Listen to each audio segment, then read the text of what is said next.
It's looking unlikely that state lawmakers will tackle the issue of expanding civil rights protections for lesbian, gay, bisexual, and transgender individuals in the near future. A committee is hearing testimony on the topic, but as RTV6's State House reporter Katie Hines explains, several lawmakers think that's an issue that will be decided in court.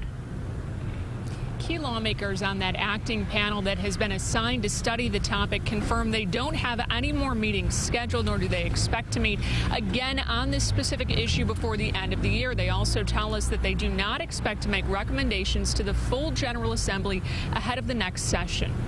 On the fourth floor of the Indiana State House, emotions run high. We seem new and different, but that's only because we're living more open and healthy lives. From that openness, we are getting a much better understanding of how trans people are hurting from a lack of inclusion. For Corvin Bothwell and other gay and transgender individuals here, it's personal.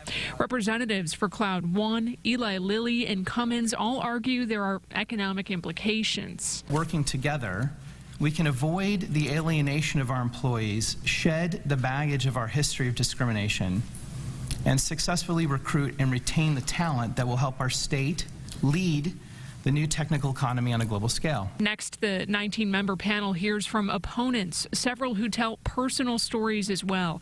Many are concerned about bathroom access, in part after President Obama's directive to public schools this spring to allow transgender students to use restrooms and locker rooms that are consistent with the gender with which they identify. I don't have the comfort of sending my little girl to school and trusting that she will be kept safe because I'm not aware of the latest fad, politically correct, emotionally charged mandate that will impact my family. People shake their heads and think, we really have lost our way.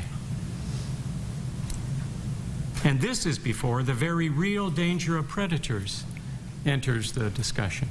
That very issue was a major sticking point during this year's session. The vice chair of the committee indicates little has changed. Nobody said here's some middle ground, here's some compromise. We can walk a path down the middle between the two sides on this issue, and nobody came forward today to offer that. A bill that aimed to balance religious freedom and expanded civil rights protections for some members of the LGBT community failed here earlier this year, back in February, and several members of this panel today telling me that they think the issue, specifically the transgender access to bathrooms, will be decided ultimately in federal court. For Now We're Live, Katie Hines, RTV6.